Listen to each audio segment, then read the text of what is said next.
우주망원경 과학연구소가 이게 뭡니까? 좀 소개를 좀 해주시죠. 그 미국의 미 항공우주국 나사 있잖아요. 예. 거기서 이제 우주망원경의 운영을 위해서 설립한 연구소입니다. 아, 그 나사, 그 제임스 웹이나 이런 거 이제 운영하는 그 회사군요. 예, 맞습니다. 제임스 웹이 누구입니까? 망원경. 망원경 이름인데요. 아, 망원경 이름이? 아, 예. 제가 잘 몰라서. 예. 그러니까 허블 우주망원경하고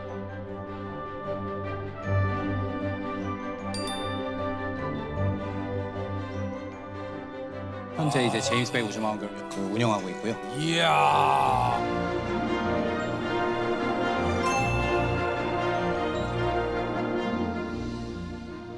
요게 그 허블하고 제임스 웹은 한 어느 정도의 이 차이가 있나요? 허블 우주망원경의 성능을 이야기하면 보통 사람 눈에 뭐 한 100억 배 정도를 본다고 하거든요. 근데 제임스 웹 우주망원경은 거기서 또 100배를 더 강력한 성능을 가지고 있어요. 100배 정도. 예. 100억에 100배를 더 곱해서. 그렇죠. 예. 와. 이 박사님은 연구소에서 이제 우주망원경 연구소에서 어떤 일을 하고 계십니까? 예, 저는 이제 제임스 웹 우주망원경 운영팀에 있는데요. 예, 예. 예, 정확하게 말하면 이제 광학팀에 있는데 거울을 관리하고 정확하게 조종하는 그런 역할을 하고 있습니다. 아, 그러니까 제임스 웹 그 망원경을 조종을 하는 그런 역할을 하시는군요. 그런 것도 포함이 돼 있죠. 예, 맞습니다. 아, 지금 연구소에는 우리 그 한국 분들이 좀 많이 계십니까? 한 서너 명 계신데요. 아, 계세요. 예, 근데 이제 제임스 웹 우주망원경과 직접 관련해서 일하고 있는 거로는 이제 제가 유일하게 알고 있습니다. 예. 이게 이제 제임스 웹이라는 망원경이 어떤 망원경인지 아마 아시는 분들 또 아실 수도 있는데 한번 저희가 좀 준비를 해봤어요. 요게 제임스 웹입니까? 예, 맞습니다. 와, 근데 사이즈가 이게 지금 일하시는 분들이고 아, 그러네. 망원경이 이만한 거니까 엄청난 사이즈인 거네요. 예, 거울의 사이즈가 6.5m예요. 그 직경이. 그래서 사람보다 저렇게 훨씬 크고 밑에 또 돛담배처럼 이런 식으로 태양 차단막이라는 게 은색으로 저렇게 돼 있는데. 아이고요. 예, 그렇습니다. 그래서 오른쪽은 이제 그냥 상상도인데요. 저희가 우주에서 이런 제임스 웹 우주망원경이 어떤 모습으로 우주를 관측하고 있는지를 이제 상상해서 만든 그림입니다. 이야. 어디가 거울입니까? 지금 그 금색으로 돼 있는 부분이 거울이고요. 여기요? 예, 맞습니다. 이게 금이에요? 금입니다. 순금입니까? 순금입니다. 그래요? 네? 예. 제임스 웹 우주망원경은 적외선이라는 빛을 갖다 관측하기 위해서 만들었는데 적외선 빛을 가장 잘 반사하는 게 금이라고 그래요. 그럼 이거 얼마짜리입니까, 이거? 아, 이제 제임스 웹 우주망원경은 살짝 위에를 도금하기 때문에 실제 사용된 금은 그렇게 많지는 않아요. 그래서 제가 한번 이게 재미로 환산을 해봤는데 한 돌반지 한 3개, 13개 정도 양 정도의 금을 썼다고 해요. 열쇠도 예, 한 판에? 13개, 예. 이 전체. 전체. 그거밖에 안 해요? 예, 뭐 계산해보면 요즘 뭐 한 돈에 한 돈 한 30만 원? 한 30만 원쯤 하더라고요. 생각보다 계산 그렇게- 전체 한 400만 원, 500만 원 정도 그러네요, 되는 그러네요. 거죠. 그러면 이거 뭐 망원경 얼마예요? 뭐. 망원경 전체는 사실 굉장히 비쌉니다. 한 하나로 한 13조 원 정도 들었다고요. 나 진짜 이제 렉 걸렸다. 13. 와, 지금 렉 걸렸어요. 예, 13조. 예. 13조? 렉 걸렸네. 13조? 와. 13조요? 예, 맞습니다. 13조. 아니, 금은 한 4,500만 원인데. 그렇죠. 거울에는 그렇게 금을 많이 사용할 필요가 없기 때문에 이렇게 아주 얇게 펴가지고 도금을 해서 그렇게 많이 사용되진 않고 사실 거울보다는 다른 뭐 태양 차단막이나 이런 데 들어가는 그런 재질이 비싸죠. 나는 이게 다 금값이지 않을까 생각했는데. 저건 지금 지구 근처에 있습니까? 어디 있습니까? 정확하게 그 제2라그랑주 포인트라고 하는 그런 지점에 가 있는데요. 네. 이제 지구에서 달까지 거리의 4배 정도 되는 곳에 정확하게 150만 킬로미터 정도 뭐 떨어진 곳에 지금 가 있어요? 예, 가 있습니다. 근데 그게 여기서 지구에서 원격 조종이 됩니까? 맞습니다. 예, 그래서 통신을 주고받으면서 이제 어디를 관측해라 이렇게 하면은 그 명령을 받아가지고 그게 알아서 스마트 망원경처럼 그 다음 거를 보고 그 다음 거를 보고 이런 식으로 돌아가게 돼 있어요. 그다음 자료를 망원경이 이제 관측을 해서 자료를 지구로 전송해서 우리는 그런 이제 아름다운 사진들을 받아보고 이렇게. 그 사진 받아보려면 얼마나 걸립니까? 사실 시간은 그렇게 오래 안 걸려요. 그 왕복의 빛으로 5초 정도 걸리거든요. 5초. 그러면 찍어라 명령하면 한 5초 있다가 나오는 거예요? 아, 그 정도는 아니고요. 네. 찍어라 명령하면은 그게 하드디스크가 있죠. 네. 하드디스크 안에 이제 자료가 쌓여요. 네. 그럼 매번 보내는 게 아니라 어느 정도 쌓이면은 또 지구로 보내고 또 어느 정도 쌓이면 지구로 보내고 이런 과정을 하거든요. 그래서 몇 시간은 기다려야 되긴 하지만 뭐 며칠까지는 안 기다려요. 며칠까지는 안 기다려. 예. 구체적으로 어떤 역할을 하기 위해서 만든 겁니까? 예, 제임스 웹 우주망원경은 우리가 관측 가능한 우주의 끝까지를 보기 위해서 만들어진 게 바로 제임스 웹 우주망원경입니다. 우주의 끝이 있을까? 우리가 사실 이런 거 굉장히 궁금하잖아요. 예. 이 태양계를 넘어선 네. 어떻습니까? 우주의 끝이 우주의 끝이 있습니다. 있어요? 있습니다. 그래서 거꾸로 말하면 우주가 시작한 곳이 끝이에요. 그래서 우리가 멀리 보면 볼수록 이제 과거를 본다고 하는데 네. 조금 쉽게 말씀드리면은 이런 겁니다. 달 같은 경우는 빛이 여기까지 오는데 한 1초가 조금 안 걸린다 그래요. 그렇지만 태양 같은 경우는 빛이 오는데 지구까지 오는데 8분이 걸려요. 그 얘기는 무슨 얘기냐면 우리가 태양을 보고 있으면은 8분 전의 모습을 보고 있는 거예요. 그런 거죠. 예. 네. 좀 더 멀리 가가지고 안드로메다 은하라고 들어보셨죠? 네네. 300만 광년이라고 하거든요. 그 얘기는 뭐냐면은 안드로메다에서 온 빛이 300만 광년이 걸려서 우리까지 이렇게 도달하게 된 거예요. 그러니까 우리가 과거를 보고 있는 것이죠. 그렇죠. 예, 그렇죠. 300만 광년 전 과거를 보고 있는 건데 보고 있는 거죠. 점점 그렇게 이렇게 연장해 가다 보면은 멀리 볼수록 점점 과거를 보고 있다. 그렇네요. 예, 그래서 그게 망원경은 타임머신이다 이렇게 얘기를 하는 것이거든요. 그래서 우리가 우주 끝까지 우주의 나이는 138억 년 정도라고 우리가 알고 있는데 네. 그러면은 135억 광년 이렇게 보면은 말하자면 그 135억 년 전의 우주를 보고 있는 거예요. 그러니까 그게 우주의 시작점 정도가 되는 곳을 보고 있는 것이죠. 그래서 맞습니다. 예. 제임스 웹으로 본 그 우주의 모습 또 좀 궁금하지 않습니까? 아, 너무 궁금합니다. 예, 한번 저희가 좀 준비를 했는데 한번 좀 보시죠. 우와. 와, 이게 은하단? 예, 은하들도 별처럼 이렇게 모여 살거든요. 그래서 은하단이라고 부르는 것은 이건 뭐야? 은하들이 막 모여 있는 거예요. 이 사진 같은 경우는 작년에 2022년 7월에 이제 처음 컬러로 공개된 사진이에요. 제임스 웹 우주망원경 중에. 제임스 웹 우주망원경을 운영하는 팀에서도 처음 공개된 사진들이 이제 비밀에 붙여졌었어요. 극소수 한 15명 정도만 그 사진을 알고 왜냐하면은 보안을 지키면서 그거를 철저히 숨기고 있다가 저도 사실은 이 전날 처음 봤어요. 공개된 날. 근데 처음 이제 공개되는 순간 환호를 했죠. 저희 운영팀 사람들도 그렇고 와, 이 정도일 줄이야 이런 생각을 많이 했습니다. 근데 가운데 이제 노란 은하들을 보면은 저게 이제 은하들이 모여 살고 있어서 은하단이라고 부르고요. 와, 너무 빨간색으로 또 멀리 아주 130억 광년 떨어진 아주 멀리 있는 은하들도 있어요. 아니 박사님 보통 그 태양계가 모여 있는 게 은하잖아요. 맞습니다. 태양 1000억 개 정도의 별들이 모여서 태양 같은 별들이 모여서 은하를 만들고요. 와, 1000억 개요? 1000억 개가 모이면은 은하라는 은하가 걸 이루어지고. 태양만한 게 1000억 개가 있다는 거죠. 예, 태양만한 맞습니다. 게 사이즈가. 근데 예, 그 맞습니다. 은하가 저렇게 모여 있는 게 은하단이에요? 예, 맞습니다. 그런 은하가 이렇게 많다라는 그렇죠. 거예요? 그런 은하들이 수백 개, 수천 개가 모여서 은하단을 만들고 있습니다. 이게 굉장히 작은 영역을 찍은 거예요, 하늘에. 어느 정도로 작은 영역을 찍은 거냐면은 바닷가에서 이제 모래알을 하나 집어들잖아요. 네. 그러면 이렇게 팔을 쭉 뻗으면은 그 모래로 가려지는 겨우 작은 영역이에요, 하늘에. 그 영역을 찍었을 뿐인데 저렇게 많은 은하가 있다는 것은 저기에 또 많은 별들이 있다는 얘기고 또 그 별 주위를 도는 수많은 행성들이 있겠죠. 그럼 그 행성들 가운데 생명체가 있을 만한 그 행성이 하나도 없을까요? 그 외계인도 그럼 있겠네요, 그죠? 저는 있다고 100% 확신하고 있습니다. 정우 씨 그 연구소에서는 암암리에 다 외계인 지금 연락도 하고 있는 거 아닙니까? 그렇진 않고요. 그들하고 좀 통신 주고받고 그러신 거 아니에요? 우리끼리만 뭐 좀 나사에 계신 나사 쪽에 이제 계신 분이니까 우리끼리만 그런 거를 과학적으로 이게 심각하게 얘기하진 않는데 저희 이제 연구원 분들끼리 얘기할 때는 외계인은 분명히 있을 것이다. 그 외계인들이 어떤 모습을 하고 있을까? 뭐 이런 게 궁금해하긴 해요, 많이들. 우리보다 또 문명이 진짜 공상과학 영화나 이런 것처럼 엄청나게 뭐 앞서 있어가지고 그럴 수도 있죠. 그죠? 예. 아니면은 우리랑 똑같이 이런 스타일로 살 수도 있잖아요. 예, 우리랑 비슷한 모양을 할 수도 있고 뭐 아니면 지구2 같은 게 있을 수도 있는 거잖아요. 예, 맞습니다. 궁금하다. 제임스 웹으로 관측하기 전후 뭔가 좀 많이 달라진 게 좀 있습니까? 예, 많이 달라졌습니다. 벌써 제임스 웹 우주망원경이 이제 관측을 시작한 지 1년 정도 됐는데요. 네. 허블 우주망원경은 주로 자외선하고 이제 우리가 눈에 보이는 가시광선, 빨주노초 파남보죠. 그거를 보기 위해서 만들었다면 제임스 웹 우주망원경은 좀 더 멀리 보기 위해서 그리고 더 선명하게 보기 위해서 적외선 빛을 더 반사가 잘 되게 만든 그런 이렇게 했습니다. 근데 우주가 처음 태어났을 때의 별들은 주로 적외선이라는 빛을 갖다가 방출을 하거든요. 우리가 멀리 보기 위해서는 적외선 빛을 관측해야 되기 때문에 박사님 죄송합니다. 예. 저는 그래도 들으려고 노력하는데 조셉 나왔는데 오늘 아니 지금 아니 조셉 지금 거의 뭐 아니 조셉 지금 박사님이 힘겹게 우리 문외한들에게 아니, 제가- 과학에 대해 지금 얘기를 해주고 있잖아. 제가 이게 좀 쉽지가 않네요. 지금 적외선까지 내가 지금 정신줄을 잡고 들으려고 그러는데 그러니까 저 제임스 웹이라는 망원경 그 적외선을 네, 맞습니다. 예. 탐색을 하는 거예요. 예, 맞습니다. 아 이게 다르구나. 아 이게 허블 망원경으로 관측한 거가 예. 이 똑같은 창조의 기둥이라는 거를 같은 창조의 기둥이라는 그런 천체를 갖다 관측한 건데 일단 이 천체는 뭐냐면 별들이 막 지금 태어나고 있는 거예요. 그래서 별의 요람이라고도 불리는 그런 곳인데 허블 우주망원경을 관측한 건 이제 우리 눈에 보이는 과시광선 영역을 갖다 들여다봤거든요.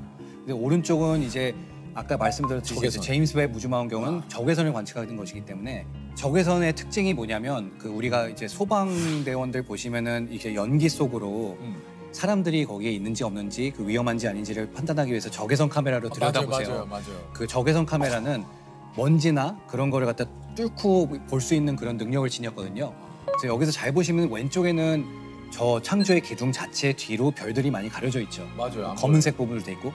하지만 오른쪽을 보시면은 적외선을 봤을 때는 저 뒤에 수많은 별들이 그대로 다 드러나요.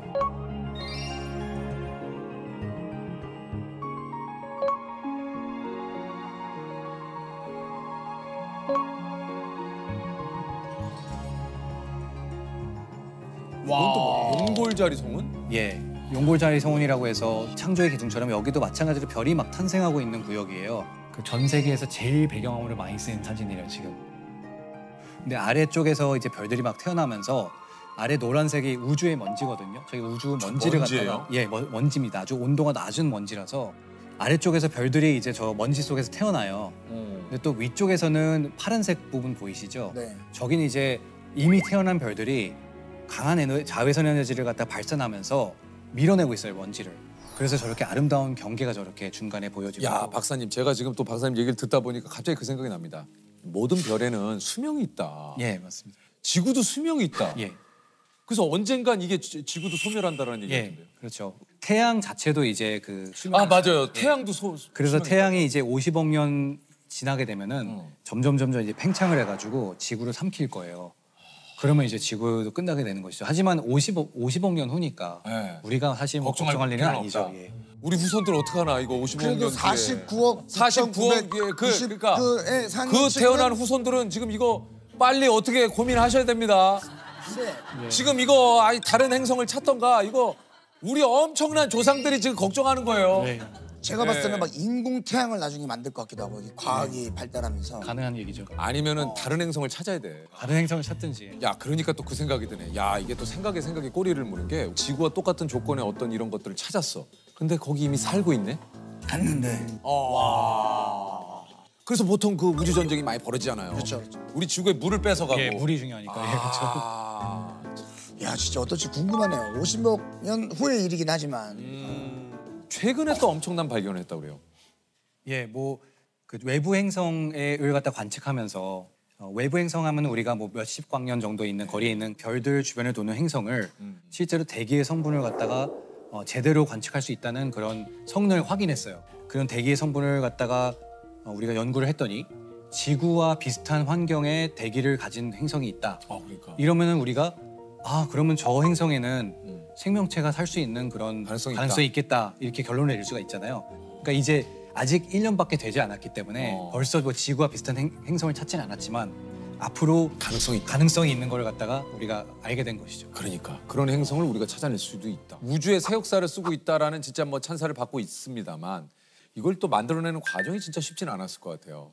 제임스 웹 우주망원경을 이제 제작하는데 20년 동안 걸렸거든요, 프로젝트가. 예? 20년간 이제 오랜 기간 동안에 걸쳐서 만들었는데 거기에 참여했던 사람을 다 합하면 한 2만 명 정도라고 해요.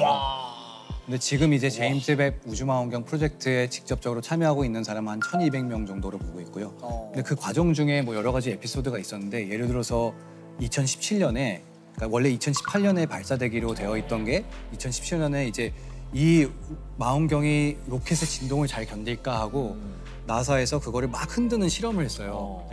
그 똑같은 조건으로 그래서.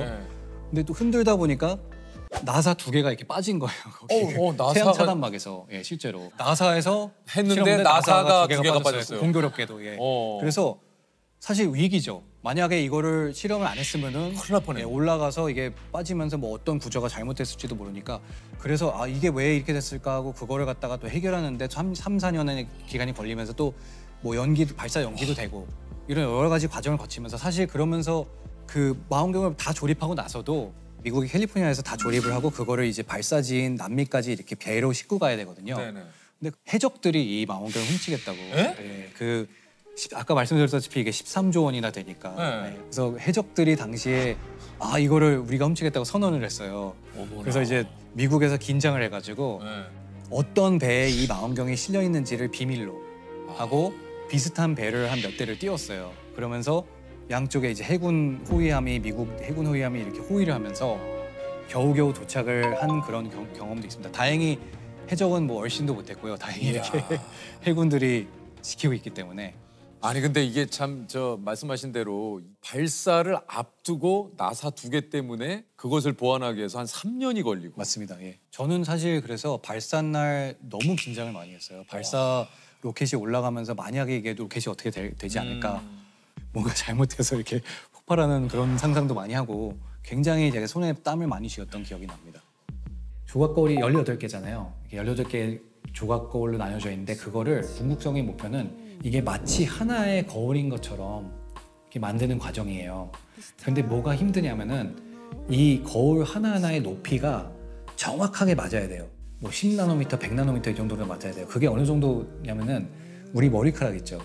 그게 10,000분의 1 정도 되는 두께예요. 그 10,000분의 1 되는 두께만큼 그 높낮이가 정확하게 맞아야 이 평면이 하나의 거울인 것처럼 매끈하게 만들어주는 기술이 들어가기 때문에 오랜 기간이 필요한 거예요. 여러 가지 막 이렇게 하면서 만약에 초점이 잘 안 맞으면 그냥 망원경이 무용지물이 되는 거죠. 그러니까 많이 긴장도 하고 그동안은 정말 잠도 못 자고 그랬죠. 연구소 내 분위기도 또 궁금한데 연구소 내 분위기는 좀 어떻습니까? 세계 각국에서 모였을 거 아니에요? 맞습니다. 예, 세계 각국에서 미국 사람들도 있고 뭐 유럽에서 온 사람들도 있고 저처럼 이제 뭐 아시아 사람들도 있고 이렇게 하는데. Hey man, don't mind me.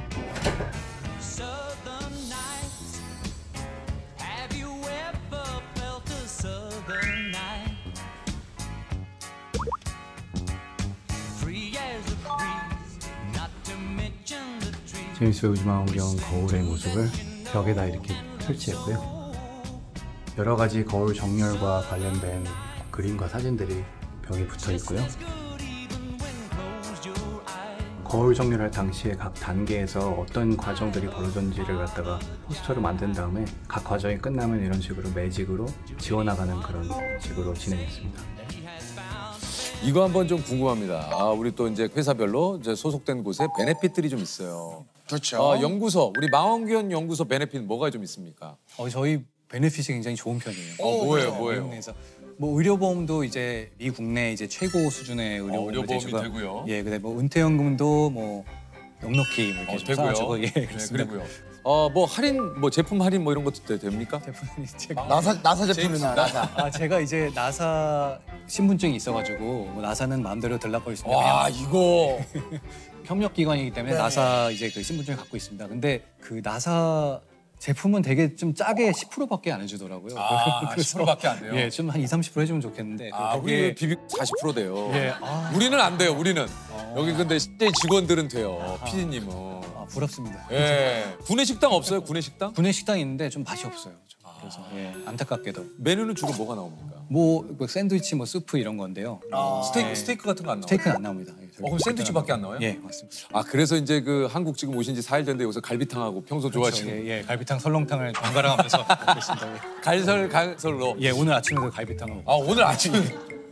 외계인부터 우주 여행까지 별들의 이야기를 전하는 천문학자 이명현 박사님이십니다. 안녕하세요. 네, 안녕하십니까. 반갑습니다. 네. 소개를 좀 부탁드리겠습니다. 네, 저는 이명현이라고 하고요. 예. 그 전파 천문학을 공부를 했고 외계 지적 생명체라 그러죠. 외계인을 찾는 또 과학자이기도 합니다. 근데 이게 이 전파 천문학을 통해서 외계인을 찾는 겁니까? 네, 그렇죠. 그러니까 외계인 그러면 이제 우리는 이제 외계 지적 생명체 그렇게 부릅니다. 외계 지적 생명체. 지금까지 가장 강력한 그 전파 시그널이 77년에 그 미국에서 나왔다면서요? 1977년 8월 15일 날 그 미국 오하이오 주에 있는 전파 망원경으로 그 찾은 시그널이 있고요. 그게 역사상 가장 유력한 후보였고 72초 동안 연속으로 강한 신호가 온 거예요. 이제 난리가 났죠. 그래서 전 세계에 있는 이제 전파 천문학자들, 이제 그 외계 지적 생명체를 관측하는 사람들이 일제히 관측을 했죠. 그랬는데 반복 신호를 못 받았어요. 반복 시연을 받으면 이제 좀 확신을 할 수가 있잖아요. 그래서 이제 해프닝으로. 근데 루머가 되게 많아요. 왜냐하면 하루 지나고 어떤 굉장히 유명한 사람이 죽었어요. 누구예요? 누굴까요?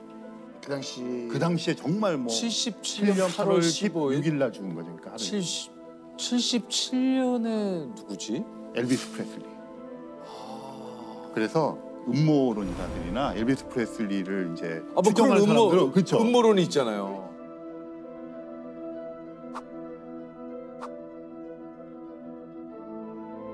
엘비스는 살아있다. 그러니까. 외계인이 납치하기 위해서 신호를 보낸 거다. 그게 거기서 나온 거구나. 네, 그래가지고 그 지금도 모여서 이렇게 그 온 곳을 향해서 우리 엘비스 돌려달라 뭐 이런 얘기도 하고. 외계인이 있다 없다. 뭐 사실 아직도 이제 뭐 수많은 이야기들이 있지 않습니까? 그렇죠.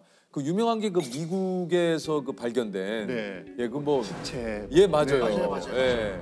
어떻습니까? 외계인이 있습니까 실제로? 그러니까 외계인이 있냐고 그러면 저는 100% 있다고. 100% 좀 넘어나 99.999% 있다고 말을 할 거예요. 그럼 저기 박사님도 보셨어요? 보고 싶죠. 그러면 만약에 박사님이 외계인이 나타났어요. 그래서 박사님을 찾아왔어요. 이렇게 왜냐면 본인을 그토록 찾던 분이니까. 그렇죠. 네. 그러면 뭐 삐리삐리 삐리삐리 뭐 이렇게 하겠죠. 인사하면 뭐라고 인사를 딱 하고 싶어요? 삐리삐리. 사실 저는 첫 인사 그냥 없이 되게 궁금한 게 많아요. 뭐예요? 크게 두 가지인데요. 하나는 여기까지 왔으려면 그러니까 우리는 지금 기후 위기도 있고 핵 전쟁 위기도 있고 그런 걸 다 극복하고 오랜 세월 동안 어쨌든 문명을 유지했을 거 아니에요. 어떻게 그런 지혜를 갖게 되었느냐 좀 가르쳐 달라. 그리고요. 이거 하나는 또 두 번째는요.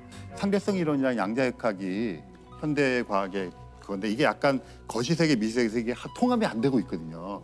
너희들은 통합된 방정식을 갖고 있냐? 여기서부터 놓쳤네. 근데 두 번째 질문부터 놓쳤어. 거시 미시. 근데 외계인 입장에서 오자마자 너무 어려운 질문을. 그러니까 여기까지 왔을 근데 여기까지 왔다라고 한다는 거는 그러면, 우리보다 문명이 훨씬 앞섰다. 그렇죠. 네. 몇십억 광년이나 뭐 이런 그렇죠. 것들을 올 극복하고, 정도면 네. 이거는 뭔가 있다. 있다. 아니 그 지금 저 결혼하신 사모님께서 저 초등학교 동창이시라고. 네, 6학년 때 같은 반 친구였죠. 그래요? 네, 그때 둘이 눈이 맞아가지고 초등학교 때요? 6학년 때 같은 반 친구였어요? 같은 반 친구였죠. 근데 그때부터 뭐 연인 사이는 아니셨을 거 그때 아니에요? 이제 이런 거죠. 제 아내는 되게 그 남자 중에서 과묵한. 그리고 이제 저는 이제 글 쓰고 그러니까 약간 감성적이고. 그래서 서로 그런 거에 반해서 네. 이제 6학년 한 2학기 무렵부터 비밀 연애를 했죠. 학교에서는 싸우고 천문학자시니까 뭔가 좀 프로포즈도 좀 남다르게 하셨습니까? 이 프로포즈 하기에 적당한 별들이 있어요. 그래요? 네, 그러니까 예를 들어서 봄철에 북두칠성 이렇게 있잖아요. 네. 그 국자 네, 손잡이 알아요, 네. 거기서부터 이렇게 곡선인데 쭉 내려오다 보면 거기 아크투루스라고 목동자리 별이 있어요. 네. 그 다음에 쭉 내려오면 스피카라고 처녀자리 별이 있어요. 이렇게 이제 그거를 이렇게 쳐다보면서 하면 이게 지금 제 몸이 이렇게 돌잖아요. 네. 그럼 이렇게 보다 보면 이렇게 싹 이렇게 안 했을 때. 그러니까 예를 들면 이렇게 저 별을 봐. 이렇게 들이 이렇게 오빠. 해가지고 이렇게 해가지고 오빠 뭐? 이렇게 자연스럽게 자연스럽게. 이렇게 하다 보면 이렇게. 자연스럽게. 네. 이거는 먹혀요. 그러니까 전설처럼 얘기하고 근데 박사님 이거는 먹혀요.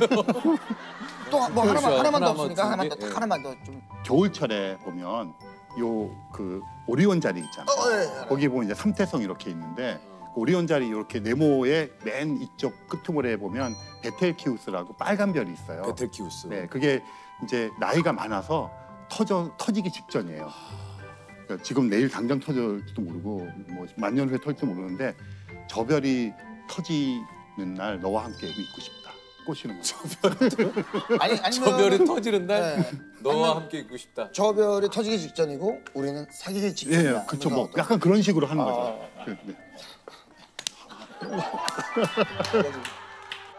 적재 씨의 별 보러 갈래 딱 틀고. 그렇죠. 나랑 별 보러. 근데 마침 내 여자친구가 천문학을 전공하시는 분이면 이제 바로 이제 어디서 개수작을 그렇죠. 아니 근데 이제 별에 대한 애정이 남다르셨던 게 초등학교 때 최연소로 아마추어 천문학 동아리에 가입을 하고 중학교 때 별을 보려고 유리알을 갈아서 망원경을 만드셨다고. 네. 그러니까 제가 대단하시네요. 그러니까 이제 제가 어릴 때 뭐 어떤 잡지를 우연히 발견했는데 아마추어 천문 동아리 모집을 한다는 거예요. 그래가지고 거기에 이제 가입을 해서 딱 갔더니 이렇게 30년 동안 앉아있는데 뭐 돌아가신 아폴로 박사 조경철 박사님 이런 분들 이렇게 있고 그 저 같은 애 하나 앉아 있고 중학생도 없고 그래서 갔더니 이제 저희가 초등학교 한 2, 3학년 때 둘이서 최연소 동아리 가입자 아마추어 천문 가입자가 되었죠.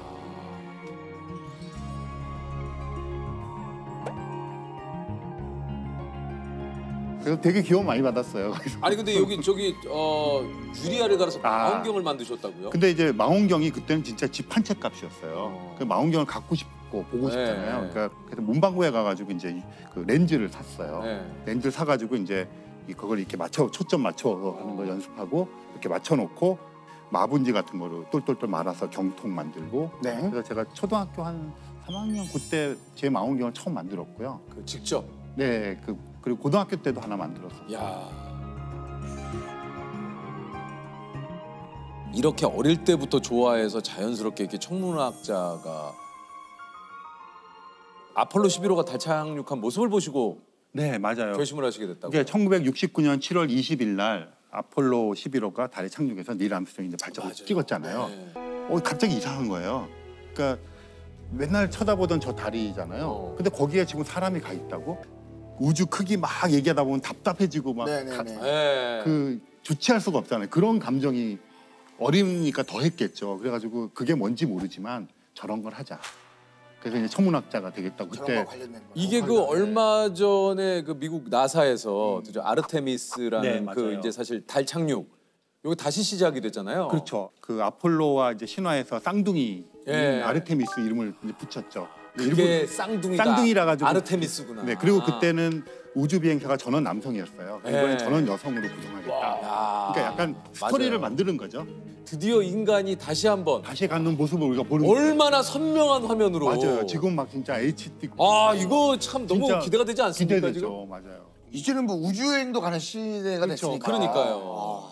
아니 진짜 말 그대로 이제 저 달에 간 지 53년이 지났는데 지금은 이제 민간인 우주 여행 시대가 열렸죠. 네. 그러니까 이제 민간 그러면 이제 나사라든가 이런 국가가 주도하는 게 아니라 민간 기업이 한다는 얘기죠. 이 상업이 되게 중요해요. 상업은 돈 내고 간다는 소리. 그렇죠. 근데 그게 2021년 7월 달에 이루어졌어요. 드디어. 민간의 상업적인 우주여행. 그렇죠. 그러니까 이게 지금 세 회사가 좀 앞서가고 있는데요. 그 처음 물꼬를 튼 회사가 버진 갤럭틱이라는 회사. 그렇죠. 근데 거기서는 이 리차드 브랜슨이라는 회장님이 계신데 70대 중반이세요. 어릴 때 꿈이 우주 여행이에요. 그래서 자기가 만들었어요. 그렇죠. 본인이 스스로 본인이 스스로 회사를 만들어서 그 첫 이제 우주 비행을 상업적인 우주 비행에서 자기가 직접 타고 갔어요. 다른 사람들과 함께. 그래서 그 버진 갤럭틱이 85km를 갔다 왔어요. 그리고 연이어서 블루 오리진이라고 하는 아마존 창업자. 그분도 직접 탑승했어요. 얼마예요 탑승료가? 그거 정말 중요한 얘기인데요. 돈을 액수가 정확하게 알려지진 않고 출연을 하는데 이 버진 갤럭틱은 1인당 탑승료가 정해져 있어요. 얼마예요? 거기는 20만 불. 20만 한 2억 5천만 원. 2억 5천만 원. 이거 한 90분 정도 올라갔다 오는 거. 90분에 2억. 네. 그렇게 되는데 사실 더 본격적인 우주여행은 9월 달에 작년 9월. 그때 일론 머스크가 그 4명이 탑승했는데 그거는 그러니까 우리가 추측하기로는 4명 가격이 한 3천억 원 정도. 3천억 원. 그만 1인당 한 750억? 근데 그거 한 사람이 다 냈어요. 누가요? 그 어떤 사업가가. 3천억을요? 네. 근데 3천억이라고 추정되는 거죠. 더 냈을 수도 몇 분 타고, 네 명에서 몇 분 타고 온 거예요? 그거는 근데 좀 일론 머스크가 가는 거는 아까 거는 90분 가고 또 블루오리진 10여 분 갔는데 이거는 3일. 지구 궤도를 3일 동안 15바퀴를 돌았어요. 진짜 본격적인 우주 여행은 일론 머스크의 스페이스X. 그 스페이스X가 좀 오징어 게임 우승에도 못 가는 거구나. 근데 이제 그런 얘기 하죠. 지금은 되게 비싸요. 비싸지만 이게 이제 계속해서 갔다 오고 있거든요. 반복해서. 그러면 돈이 떨어질 거 아니에요. 그렇죠. 조금 시간이 지나면 뭐 한 2, 3억 정도 떨어질 거다. 화성은 사실은 대기가 있긴 한데 지구보다 한 1000배 정도 옅어요. 네, 그리고 이산화탄소가 대부분이라서 그냥 호흡을 못 해요. 그냥 우리가 가서 숨 쉴 수는 없는데 최근에 퍼서비어런스라고 하는 화성 탐사선이 갔거든요. 화성에 공기를 막 빨아들여요. 그럼 얘는 이산화탄소 막 있을 거 아니에요. 그렇죠. 그걸 갖고 거기 앉아서 막 정제를 해가지고 산소만 남기고 다 버리고 그걸 성공했어요. 그 말은 뭐냐면 우주복에다가 할 수 있다. 장치를 갖고 다니면 그냥 산소통만 갖고 있는 것보다는 훨씬 오래 돌아다닐 수 있다. 그리고 또 뭐 남극 북극도 있는 것 같고 땅 파면 물도 있는 것 같고 아, 화성에 물이 있다. 그나마 우리가 가서 그런다면 화성이 되게 좋을 것 같다. 화성까지 왕복하려면 520일 정도 걸린다고요? 맞아요. 화성이 520일. 달까지는 지금 기술로. 달까지는 왕복하는데 일주일이면 돼요. 그 아폴로가 일주일. 그러니까 이제 화성에 사람을 보내려면 가는데 6, 7개월.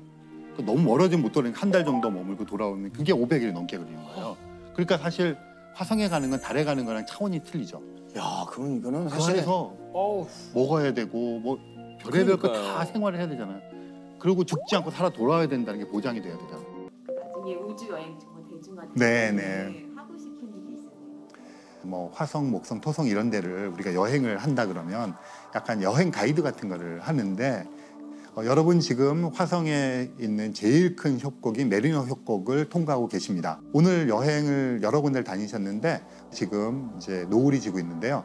이 노을은 푸른 노을입니다. 지구에서는 붉은 노을을 바라봤을 텐데 그래서 여러분들을 위해서 제가 화성의 푸른 노을을 만끽하시면서 이문세의 붉은 노을을 틀어드리고 레드 와인을 드리겠습니다. 네, 화성의 푸른 노을을 즐기시기 바랍니다. 우주로 날아오른 대한민국의 꿈, 국내 기술로 만든 최초의 우주 발사체 누리호의 사령탑 고정환 본부장님입니다. 아유, 안녕하세요. 안녕하세요. 직접 좀 소개를 해주시죠. 안녕하십니까. 저는 대전에 있는 한국항공우주연구원에서 한국형 발사체 개발을 담당하고 있는 고정환이라고 합니다. 반갑습니다. 일단 축하드립니다. 야, 누리호 지금, 이게 진짜 가슴 이게 떨리면서 봤거든요. 아유, 조마조마했어요. 네, 조마조마했습니다. 고맙습니다. 누리호를 연구하신 지 12년 3개월 만에 성공. 소감이 어떠십니까? 뭐 한마디로 표현을 드리면은 뭐 가슴이 뻥 뚫린 정말 시원하다. 네. 이렇게 말씀을 드릴 수 있겠고요. 2010년에 시작을 해서 말씀하신 것처럼 이제 12년이 넘었는데 그동안 참 저희가 우여곡절이 좀 많았고요. 그러니까요. 그 모든 것들을 다 넘어서서 이렇게 이제 저희가 성공적으로 사업을 완수할 수 있게 돼서 굉장히 마음이 기쁩니다. 사실 느낌이 그래서 그런지 모르겠습니다만 이제 뉴스에서 이제 이 발사 성공 전까지는 인터뷰를 하시더라도 좀 이렇게 소위 말해서 얼굴빛도 그렇고 좀 뭔가 좀 늘 긴장돼 있고. 그 후속 저희가 일정이 좀 많이 바뀔 것 같고. 제가 지금 더 긴장이 되는 거예요. 아, 왜요? 누리호 발사하는 것보다 이게 더 힘든 것 같습니다. 아, 그래요? 에이, 뭐 괜히 또 하시는 얘기겠죠. 아시는지 모르겠습니다만 본부장님도 저희 사실은 연락드린 지가 1년이 넘었었어요. 네, 저희도 꾸준히 연락 끝에 이렇게 또 오늘 좀 모실 수 있게 된 건데 우주 발사체, 그러니까 자체 제작해서 만든 나라가 전 세계 지금 8개국인가요? 1톤 이상의 위성을 올릴 수 있는 7번째 국가. 7번째, 라고 하는데요. 뭐 제가 말씀드리고 싶은 거는 뭐 6번째, 7번째보다는 저희가 그 정도의 능력을 갖게 되었다라는 게 훨씬 더 중요한 일이다라는 걸 말씀을 드리겠습니다. 그게 그러니까요. 우리나라가 그 정도 역할을 할 수가 있고 우리가 그런 기술을 갖고 있다는 게 무엇보다 중요하다 말씀드리겠습니다. 전 세계 최초로 위성을 쏘아 올린 국가는 이제 소련이었고요, 그 당시에. 네. 그리고 이제 두 번째가 이제 미국인데 그게 50년대, 60년대, 그죠? 맞습니다. 50년대부터 시작을 해서 지금 그런 나라들은 벌써 한 70년 이상 지났죠. 근데 저희는 90년대부터 시작을 해서 이제 한 30년 정도가 되었고요. 그 나라들에 비해서는 굉장히 시작은 늦었지만 저희도 굉장히 열심히 해서 쫓아가려고 노력을 하고 있고요. 그러니까요. 또 머지않은 미래에 그들과 동등하게 저희가 어깨를 나란히 하고 갈 수 있지 않겠나 하는 그런 생각도 해봅니다. 진짜 이런 날이 온다니까요. 우리가 상상했던 일이 현실로 일어나요. 우리나라가 이제 우주 발사체 기술을 가진 7번째 나라가 됐다. 이게 이제 구체적으로 좀 어떤 의미가 있는지 설명을 해주신다면. 그 우주 발사체라는 거는 쉽게 생각하시면은 우리 지구상에서 무엇인가를 우주로 올려주는 운반체라고 생각을 하시면 됩니다. 우리나라 땅에서 무엇이든 우리가 원하는 거를 우주로 보낼 수 있는 능력을 갖게 됐다라는 것을 의미하게 되겠고요. 그게 인공위성이 될 수도 있고 또는 달이나 화성을 가기 위한 우주 탐사선이 될 수도 있고요. 지금 누리호 같은 경우는 1.5톤 정도의 위성을 700km 정도의 지구 저궤도에 보낼 수 있는 능력을 갖게 됐습니다. 인공위성이라는 게 잘 아시겠지만은 뭐 여러 가지 기능들을 많이 하고 굉장히 있는데요. 뭐 다양하게 네. 그렇죠. 우리가 쓰는 지금 자동차 내비게이션도 다 위성이 있기에 네, 가능한 맞습니다. 거죠. GPS 위성 같은 GPS, 것도 예. 있고요. 이런 것들이 뭐 우리 실생활에 도움이 되는 GPS 같이 그런 것도 있겠지만 어떤 부분에서는 그 국가 안보상에 상대방의 어떤 군사적인 시설들을 이제 탐지를 한다든지 하는 좀 군사적인 목적에도 사용이 될 수가 있고요. 그래서 국가 안보에 필요한 그런 위성들도 우리 맘대로 올릴 수 있다라는 그런 의미를 갖게 되기 때문에 국가 안보적으로도 우리가 한 단계 이렇게 올라갈 수 있는 능력을 갖게 됐다라고 보시면 될 것 같습니다. 그러니까 이전까지 우리가 이제 위성을 띄울 때는 이제 다른 나라의 이제 발사체에 이제 비용을 지불하고 네. 이게 사실 요걸 좀 띄워야 되잖아요. 네, 네. 요게 이제 비용도 꽤 든다고 하던데요. 뭐 비용도 많이 들고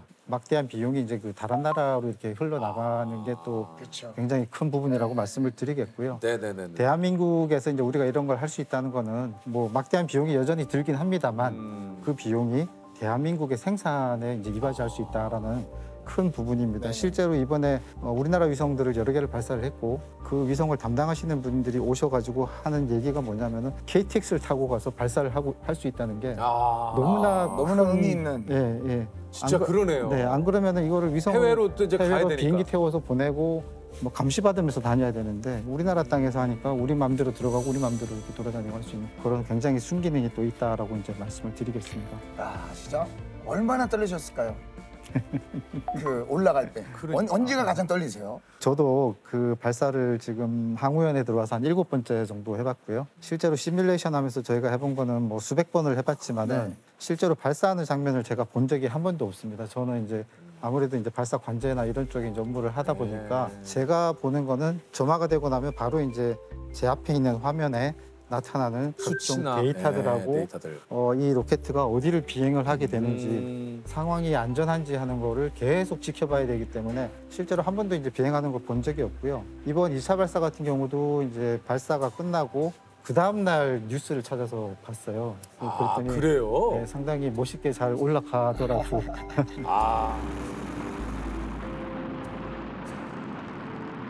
우주 발사체를 만드는 기술이 이제 국가 안보와 연결이 돼 있고 여러 가지 이제 복잡한 사안들이 많기 때문에 기술 이전이나 협력이 쉽지 않다고 아까 이제 얘기를 하셨잖아요. 근데 어찌 됐든 이것을 만들기 위해서는 여러 가지 이제 또 도움이 좀 있어야 되지 않습니까?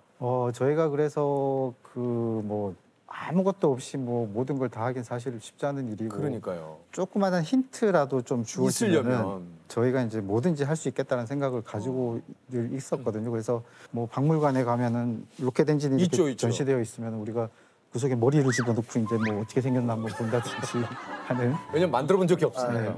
네 그런 것도 많이 했었고 누리호 앞에 이제 나로호는 아시다시피 이제 러시아와 국제 협력을 진행을 했고 그쵸. 저희가 초기에 이제 공동 설계를 위해서 저희 파견팀이 이제 러시아에 가서 그쪽 전문가들하고 같이 회의도 하고 이런 일을 했는데 그쪽에 또 워낙 보안이 센 철저하니까. 국가입니다. 그래서 협력을 하기로 했는데도 이제 또 그래서 핵심 저희가 기술을. 회의를 하고 있으면은 항상 보안 요원이 같이 들어와서 어떤 대화를 좀 깊이 있게 들어가려고 하면 늘 제지를 당하기도 하고. 거기까지만 얘기해라. 네네네. 더 이상은 안 된다. 그런 일도 많았고 그러다 보니까 이제 저희가 상대방 전문가가 어떤 뭐 필기나 이런 거 그림을 그리고 했던 거를 혹시 이제 그런 걸 남겨두고 가면 그 안에 이제 또 좀 비밀 메시지 같은 게 있으니까 그런 그걸 이제 좀 찾아서라도 그냥. 생각으로 이렇게 해서 이렇게 좀 이렇게 막 연구를 하고 그랬는데 근데 저희가 이제 하여튼 그 정도로 그 어떤 정보를 위해서 굉장히 열정적으로 노력을 했었다. 그랬어야만 됐었다라는 말씀을 꼭 드리고 싶습니다.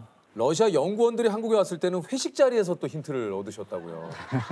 뭐 별의별 순간순간에 이거 놓치지 않고 하나라도 배워야 되니까. 그 저희가 이제 엔지니어들끼리 얘기를 해보면 서로 간에 뭐 하나 물어보면 가르쳐주고 싶어하고 뭐 이런 그렇죠. 자세들이 다 있거든요. 있죠. 저희도 그렇지만 물어보면 잘 가르쳐주려고 하는데 낮에는 또 보안 요원들이 막 지키고 있으니까 좀 그런 거예요. 그래서 회식을 한번 합시다. 이렇게 해서 같이 모시고 나가서 돼지고기 삼겹살에 소주에 자기들은 이제 보드카 들고 오고 이렇게 해서 이제 한 잔 두 잔 먹다 보면 뭐 물어보면은 얘기도 잘해주고 그래요. 근데 이제 통역을 거쳐야 되는데 나중에 보면 이제 통역도 막 취해 있고 그러다 보니까 통역해야 되는데 잠깐만요. 야 지금 너무 취했어 아저씨. 잠깐만 있어봐요. 그래서 러시아 분은 러시아 말로 하고 우리는 한국말로 하는데 뭐 서로는 이해가 되는 거예요. 그래서 뭐 막 웃고 떠들고 이렇게. 이게 뭐 굳이 회식을 그 목적 때문에 한 건 아니지만 또 그렇게 이제 친밀도를 서로 이제 좀 쌓으면서 네, 그래서 많이 친해졌었던 것 같고요. 나중에는 마지막에 이제 세 번째 발사에 나로 같은 경우는 성공을 했을 때는 정말 우리가 막 부둥켜 안고 정말 같이 정말 좋은 그 기회였던 것 같습니다. 네. 아니 그 사실 얘기하신 대로 그 누리호 전에 나로 그 1단 로켓이 이제 러시아 네, 맞습니다. 그죠? 2단부터 이제 우리나라가 이제 저희가 나로 사업을 얘기를 할 때 많은 분들이 아 그거는 기술 이전도 없었고 그냥 우리가 돈을 주고 걔네 좋은 일 시켜준 거 아니냐라는 말씀들을 많이 하세요. 예. 근데 아까 말씀드렸다시피 기술 이전이라는 거는 굉장히 어려운 일이고 그다음에 없는 걸로 가정을 하고 이제 시작을 했고 그 조그마한 그 조각의 정보들을 굉장히 많이 얻을 수가 있었고 그런 것들을 다 모아서 한국형 발사체 누리호 개발에 다 활용을 했기 때문에 사실 나로호 사업이 없었다면은 누리호 사업이 있었겠느냐 하는 질문을 저는 합니다. 그래서 우리가 이런 과정을 거치면서 지금까지 와서 다행히 이 정도의 성과를 낼 수 있었다고 생각을 하고. 그러니까 왜냐면 이제 이런 교류가 있었기 때문에 또 오늘 이렇게 또 누리호 발사에 나로도 영광이 있는 거 아니겠습니까? 굉장히 행복해하고 있을 거예요, 나로호가. 맞죠? 누리호 보면서. 어디서? 참고로 말씀드리면 네. 2013년에 3차 발사해서 궤도에 들어갔던 나로호 3단은 아직도 우주에 있습니다. 있어요. 얼마나 반가워. 누리호 어서 와. 하면서. 네. 아니 뭐 가끔가다가 박사님도 하늘 보면서 누리호 잘 지내니? 뭐 이런 거 하지 않으십니까? 아, 그까지는 하지 못했습니다. 죄송합니다. 아니 뭐 지금 한 번이라도 누리호 안녕 하면서 잘 지내니? 하면서. 아, 누리호 잘 있냐? 하늘을 안 보시네요. 그야말로 이제 우리 표현으로 귀동냥, 눈동냥 해가지고 12년간 영국 그때 이제 누리호를 개발을 했는데 개발하시면서 이제 가장 어려웠던 핵심 기술은 역시 엔진 아니었을까 네, 싶은데요. 맞습니다. 액체 엔진 개발이 저희가 이제 처음 해보는 것이다 보니까 굉장히 어려웠고요. 특히 그 중대형 엔진을 개발을 하다 보면 저희가 이제 연소 불안정이라고 하는 현상, 그러니까 뭐냐면은 저희가 연료로 쓰는 것이 그 항공기용 등유 제데이1이라는 걸 쓰는데요. 75톤 엔진이 1초에 100리터를 태웁니다. 1초에 100리터요? 예. 그러니까 굉장히 많은 양이죠. 그러다 보니까 이게 까딱 잘못하면은 불안정이 생기면서 엔진이 폭발하기가 쉬워요. 그걸 이제 연소 불안정이라고 하는데 아직까지도 해석적으로 이거는 정확하게 이제 파악이 안 됩니다. 그래서 만들어서 연소를 시켜봐야만 이런 것들이 이제 있는지 없는지 확인이 되고요. 그래서 이거를 해결을 해야 되는데 우리가 설계를 하고 우리가 제작을 했으니 이게 어디 가서 물어볼 데도 없고 우리가 해결할 수밖에 없는 상황인 거죠. 그래서 설계를 변경을 하고 다시 만들어서 또 시험하고 이 과정을 한 10여 차례 이상 쭉 하면서 한 1년 2개월 정도 걸리면서 저희가 해결을 했어요.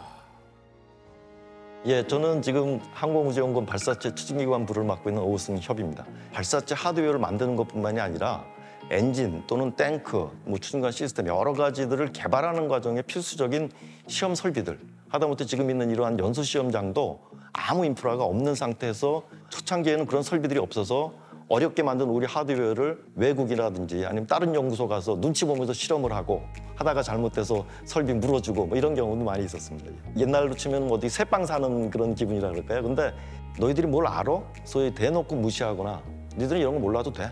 뭐 이런 식의 어떻게 보면 서로움을 많이 받았고요. 그래서 어떻게 보면 그런 부분이 더 저희들로서는 이제 도끼를 품고 좀 더 열심히 해서 내가 이 문제만큼은 해결하겠다 이런 오기도 생기는 뭐 그런 계기였던 것 같습니다. 지금은 그런 것들이 다 과정이 되고 어떻게 보면 경험이 돼서 저희들이 이제 자신 있게 우리 스스로 이만큼 해냈다라고 자신 있게 얘기할 수 있는 입장이 돼서 굉장히 뿌듯합니다. 이게 이제 지금은 이렇게 맘 놓고 축하를 드립니다만 작년 이제 10월 21일 1차 발사 때 안타깝게 실패를 좀 했습니다.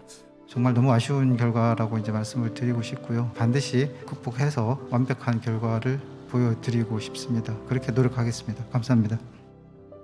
원래 첫 시도에 성공할 확률이 그렇게 높지가 않죠. 전 세계적인 통계상 처음 이제 비행을 하게 됐을 때 성공하는 확률이 한 30% 정도밖에 되지 않습니다. 그래서 저희도 이제 30% 정도로 생각을 하고 늘 그렇게 말씀을 드렸고 준비를 했고 실제로 누리호 앞에 나로를 기억해 보시면 저희가 세 번째 만에 이제 성공을 했거든요. 그것도 세 번째였군요. 대략 그 정도가 된다라는 이제 말씀을 드릴 수 있을 것 같고요. 저희가 이제 첫 번째 비행을 했는데 사실 굉장히 예상보다는 그 성적이 좋았습니다. 저희가 그때도 이제 사실 거의 뭐 성공했었는데 그게 좀 거의 마지막에 가서 마지막에 한 고비를 못 넘어서 이제 최종적으로 위성을 궤도에 투입하는 데는 실패했지만은 지상에서 점화를 하고 이륙을 하고 1단이 연소하고 1, 2단 분리하고 2단이 점화하고 2, 3단이 분리하고 3단이 점화하고 마지막으로 위성을 분리하는 모든 과정을 다 수행을 했고 다만 우리가 이제 700km 고도에 올라갔을 때 거기서 궤도를 유지하기 위해서는 가져야 할 속도가 있습니다. 그게 초속 한 7.5km 정도 되거든요. 근데 이제 저희가 3단 엔진이 조금 일찍 그 연소가 끝나면서 6.5km 초속 6.5km입니다. 그 정도의 도달밖에 못했기 때문에 이제 그 궤도에 머무르지 못하고 위성은 이제 다시 지구상으로 추락을 했었고요. 하지만 이제 그 부분을 제외하고는 정상적인 걸 저희가 확인을 했었기 때문에 굉장히 큰 수확이었다, 1차 발사가. 그렇게 생각을 했고 그 1차 발사 결과를 저희가 분석을 하고 개발 방지하는 이제 조치를 이제 취했고요. 개발해 있는 과정을 성공 실패라고 규정짓기는 어려울 것 같습니다. 거의 끝까지 지금 왔고 마지막 계단 하나가 남아 있다고 생각이 듭니다. 내년 5월에 그래서 성공시킬 수 있도록 격려를 부탁드리겠습니다. 그리고 이제 2차 발사에 이제 도전을 하게 되는데 이게 이제 1차 발사보다 훨씬 더 이제 긴장되고 부담이 많이 됐었던 게 사실입니다. 올해 6월 15일에 2차 발사일로 정했는데 날짜가 이제 2번 연기가 됐습니다. 연구하시는 연구원분들도 진짜 이게 또 굉장히 또 긴장이 되실 것 같아요. 네, 준비를 시작을 했던 게 이제 6월 13일 월요일부터 시작을 했고 최종적으로 이제 그 다음 주 화요일 21일 날 이제 발사를 했거든요. 8일에 걸쳐서 진행을 했는데 순간순간에 판단을 하고 결정을 하고 그 다음 과정을 진행을 하고 하는 것들이 굉장히 숨가쁘게 돌아갔습니다. 그래서 13일 날 월요일부터 저희가 준비를 해서 14일 날 이제 그 발사체를 발사대로 이송을 해야 되는데 날씨가 너무 안 좋다는 예보가 나왔고 맞아요. 예, 그래서 비 오면 일단 이송도 좀 어려워지지만 그다음에 바람이 또 불면은 기립을 하고 난 다음에 우리가 45m 정도 그 고소에서 우리가 작업자들이 그 연결 작업을 해야 되는데 바람이 많이 불면은 너무 위험하거든요. 위험하죠. 그래서 어쩔 수 없이 이제 하루를 연기를 해야 되겠다 하고 뭐 그때 뭐 한 새벽 4시, 5시에 일어나가지고 오늘 날씨가 어떻게 될 것이냐 이렇게 보고 이제 결정을 하고 했었고요. 날씨가 참. 예. 그래서 뭐 하루 정도 연기하는 거야 뭐 그럴 수 있다 하고 이제 했는데 그다음에 이제 저희가 이제 그 수요일 날 날씨가 괜찮아서 이제 발사체를 옮겼고 기립을 하고 연결을 하고 이제 점검을 하는데 이제 발사체 1단에 중요한 센서가 하나 그러니까요. 이상이 있는 걸 확인을 했고요. 뭐 그때부터 좀 진짜 정신이 없이 진행을 했습니다. 그게 만약에 그 우리가 크게 작업을 해야 됐으면은 예를 들면 이제 뭐 1단하고 2단을 분리를 해야 되는 뭐 그런 상황까지 생각을 했어야 됐고 그렇게 될 경우에는 뭐 시기가 어느 정도로 시간이 걸릴지 하고 나면 장마도 오죠. 뭐 그다음에 뭐 다른 일들도 있고 해서 그다음 발사를 어떻게 잡을지 정말 이렇게 깜깜했던 그런 상황이었고요. 다행히 우리가 빠르게 교체가 가능하겠다 판단이 돼서 목요일, 금요일 모든 작업을 끝내고 이제 금요일 날 그러면은 자 이제 날짜를 다시 잡읍시다 하고 이제 했는데 일기예보가 또 굉장히 안 좋은 일기예보가 나왔었습니다. 그래서 장마 전선이 북상을 하고 있고 화요일부터 맞아요. 비가 온다라는 예보가 있었고 다행히 월요일은 비가 안 온다고 해서 그러면은 월요일 날 이송을 하고 화요일 날 비를 조금 맞더라도 발사를 하자라고 이렇게 했고요. 기다리는데 이게 참 그 주말이 너무 길고 하여튼 좀 피가 마르는 네. 발사를 앞두고 이제 종교의 힘을 빌려서 기도하시는 연구분들도 많다고 좀 얘기 들었습니다. 우리 본부장님은 좀 약간 또 좀 발사 전 휴일이 되면 이제 막 각자 자기가 모시는 분들을 찾아서 이제 다 잠시 갔다 오기도 하고요. 저는 이제 종교는 없고 하지만 뭐 이렇게 임박해지면은 뭐 다 찾습니다. 네. 저기 우리 본부장님께서도 그 뭐 발사 전날에 좀 누리호 주변을 돌면서 그게 좀 뭐 마음속으로 이렇게 좀 빌었던 게 좀 있다고 하던데요. 그 종교라기보다는 뭐 어떤 작별이라고 할까요? 네. 제가 이제 그 기체 있는 곳에 가서 한 바퀴 이렇게 쭉 둘러보면서 작별 인사를 이제 나누고 그리고 잘 되면 사실은 얘는 조립동에서 나가서 다시는 돌아오지 않아야 되니까 그렇죠. 잘 날아가서 다시는 돌아오지 마라. 우리 보지 말자. 확실하게 이렇게 작별 인사를 하고 이번에 다시 보지 말자. 네, 잘 된 것 같습니다. 그래서 근데 저기 죄송한데 종교가 없다고 그러셨는데 염주를 차고 계시네요. 아, 이거는 저만의 또. 아니 아까는 종교가 없다고 얘기를 하셨는데. 네, 이거는 저희 어머니 따라서 아. 절을 많이 가다 보니까. 종교가 없으신데 뭔가 의지할 곳을 그럼요. 아. 그러니까 이게 아까도 그랬지만 이 스트레스가 어마어마하시다니까 연구원분들. 아우. 제발 성공해라. 사실 간절하잖아요. 우리가 1차 실패 때도 그렇지만 2차 실패는 더 데미지가 크거든요. 그래서 누리호한테 정말 꼭 성공해주라. 너의 비상이 우리 연구원들뿐만이 아니라 국민들의 꿈과 희망을 너가 안겨주는 것이다. 그래서 꼭 성공하라는 그런 희망 참 바람을 계속 불어넣어줬죠. 제발 성공해달라고. 제발 잘 견뎌서 성공해달라고. 그렇게 하면서 하나하나씩 이제 물어보죠. 예전에 했던 시험 결과가 어땠었고 그 시험 결과들 데이터들을 보니까 아, 우리가 문제 없었지? 그럼 너 괜찮은 거지? 오케이. 그다음에 또 다른 장치들한테 또 다시 한 번 더 물어보는 거죠. 그리고 물어본다는 것 자체는 제가 여태까지 해왔던 시험이 정상적으로 잘 되었는가, 그리고 그 부분들이 하나도 문제가 없었는가, 이런 부분들을 최종적으로 점검하는 거고, 거기에 대한 또 제가 또 확신을 가지는 거거든요. 그렇게 한번 쭉 가면서 한 바퀴를 쭉 돌고 오죠. 조용히. 아까 말씀드렸지만은 우리가 10년을 개발을 해서 16분을 비행을 하는데, 어찌 보면은 이제 우리가 10년을 쏟아부은 땀과 눈물이 그 16분에 이제 들어가 있는 것이고, 제발 좀 잘 되기만을 다들 기원하면서 이렇게 보내게 되죠. 진짜 들리는 거는 나지막한 숨소리만 들려요. 옆에 있는 동료들 숨소리만 들리고, 제발 문제없이 날아가거라, 제발 문제없이 날아가거라, 계속 그것만 주문만 외우고 있죠. 5, 4, 3, 2. 예, 정화됐습니다. 26. 누리호가 날아오릅니다.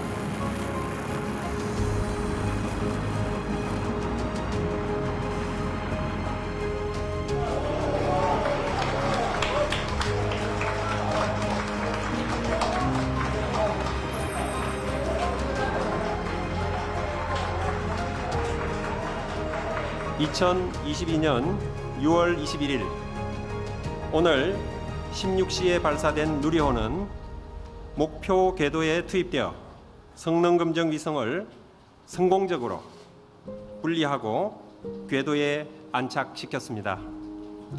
한국형 발사체 누리호의 성공을 발표합니다.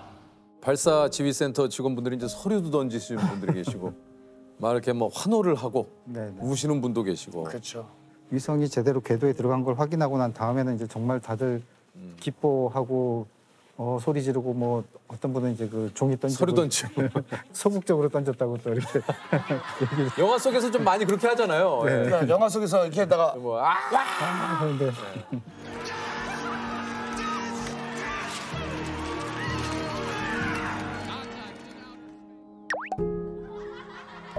위성이 정상적으로 목표한 궤도에 투입된 거를 확인하고 나서 이제 엄청 기뻤죠. 엄청 기뻤는데 뭔가를 하고 싶긴 하더라고요. 뭔가를 하고 싶긴 한데 문득 떠오른 게 1차 발사했을 때 댓글 중에 왜 우리나라 연구원들은 뭐 세레모니를 안 하냐 뭐 그런 얘기가 있어가지고 갑자기 그게 떠올랐었어요. 그래가지고 이제 옆에 동료분한테 같이 하실 거냐고 여쭤봤는데 안 하신다 그래갖고 그냥 저 혼자 이렇게 하는 건가? 라고 그런 느낌으로 이렇게 살짝 했던 거였습니다. 선배님들한테 엄청 감사한 마음을 가지고 있고요. 지금보다 상황이 훨씬 더 열악하셨을 텐데도 과학 로켓부터 나로호, 그다음에 누리호까지 한 단계 한 단계 나아가 주셨던 거에 대해서 정말 뭐라 감사의 말씀을 드려야 할지 모르겠습니다, 솔직히. 아마 그랬을 거예요. 제가 울컥했던 순간은 첫 번째 위성이 분리됐을 때 울컥을 했어요. 일단 뭐 위성 분리가 제대로 안 됐으니까 1차 때. 그래서 그때 울컥을 했는데 그때 로켓이 다 저희들 자식입니다. 그래서 자식이 커서 만들어져서 세상에 나가는 게 이제 저희가 떠나보내는 거거든요. 청춘을 다 바친 거죠. 한 3년 전에 부모님이 다 작고를 하셨습니다. 그래서 이제 부모님 생각도 나고, 죄송합니다. 그래서 울컥하고 옆에서 훌쩍훌쩍 하니까 같이 이제 눈물이 났습니다.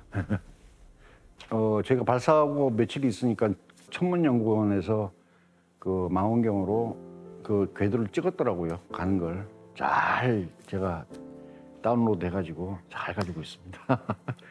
우리 애가 저기서 저렇게 놀고 있네 그러고요. 저는 이제 제일 뒤쪽에 있으니까 저는 이제 만세를 불렀던 것 같아요. 저도 모르게. 네. 만세 이렇게 했어요? 네. 만세. 얼마나 기분 좋으셨을까요, 진짜. 네. 그 10년 묵은 체증이 내려간다라는 말들을 많이 하는데 실제로 진짜. 정말 그런 느낌이 아니었을까 싶어요. 아 그렇다니까요, 진짜. 정말 시원하더라고요. 우리가 드디어 해냈다라는 그 느낌이 다들 아마 그 생각들이었을 거예요. 그 12년의 세월이 정말 길거든요. 뭐 제가 뭐 그렇게 오래 인생을 살아본 건 아니지만 우리가 인생에서 겪을 수 있는 모든 것들을 겪어볼 수 있는 희노애락이라는 감정뿐만 아니라 그 모든 것들을 그 12년에 한꺼번에 다 겪어볼 수 있었고 마지막에는 우리가 웃을 수가 있어갖고 너무 이렇게 행복했다라는 그런 말씀을 드렸던 것 같아요. 신혼여행을 반납하고 연구에 몰두했던 연구진 분들도 계시고 정신적으로 뭐 우리 본부장님도 그렇습니다만 힘들어하신 연구원분들도 굉장히 많다고요. 네, 저희가 이제 혼자서 하는 일이 아니고 수십 명에서 100명이 넘는 인원이 참여를 해서 해야 되니까 어떤 시험 일정이 잡히면은 정말 이게 신혼여행을 가기가 좀 미안한 그렇게 해서 이제 신혼여행을 미뤘던 친구들도 있고요. 어떤 친구들은 몸이 안 좋은데도 이제 그거를 참고 계속 이제 하다가 결국에는 이제 병이 나서 이번에도 이제 허리가 너무 안 좋아져가지고 못 온 친구가 있어요. 그러면서 뭐 발사 전날 밤에는 정말 장문의 편지를 보내면서 죄송하다 이렇게 뭐 심려를 끼쳐드려서 죄송하다라는 그런. 근데 이제 그 친구는 또 얼마나 또 와서 보고 싶었어요. 그럼요. 얼마나 가슴 아프셨을까. 마음이 좀 아팠던 그런 기억들이 있습니다. 아 이게 우리 많은 분들한테 축하를 받으셨겠지만 또 기억에 남는 또 축하를 보내주신 분들이 또 좀 있다고 그래요. 네, 저희가 이제 굉장히 많은 국가들의 여러 회사들, 연구소들 이렇게 이제 찾아다니면서 저희가 좀 협력을 이렇게 좀 하려고 처음에 했었고 뭐 그랬던 그런 전문가들도 축하한다. 드디어 당신들이 이제 경지에 올랐구나. 뭐 이렇게 보내줄 때. 또 그런 분들은 또 참. 또 고마워요 나중에라도.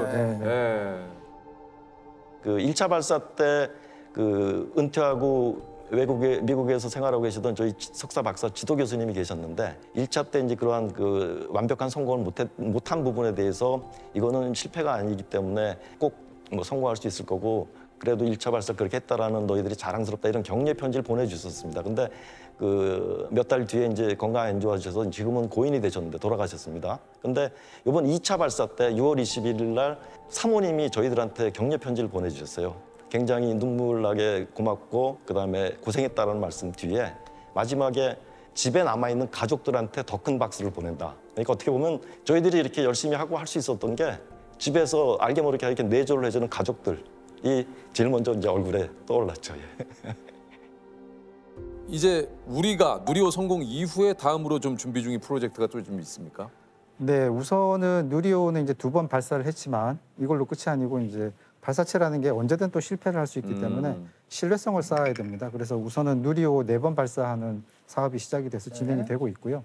그것과는 별개로 또 이제 달에 우리가 달 착륙선을 보낼 수 있는 새로운 차세대 발사체라고 저희가 지금 이름을 부르고 있는데요.